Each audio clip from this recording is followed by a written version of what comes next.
Uy. Ayan guys, ready na sa grand ball nila. Ayan.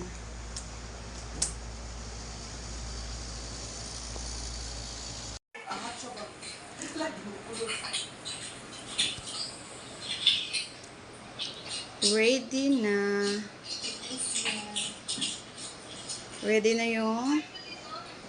Ready na guys yung pang ball gown niya ngayon. Ayan. Nice black. Suotin niya to ngayon guys para sa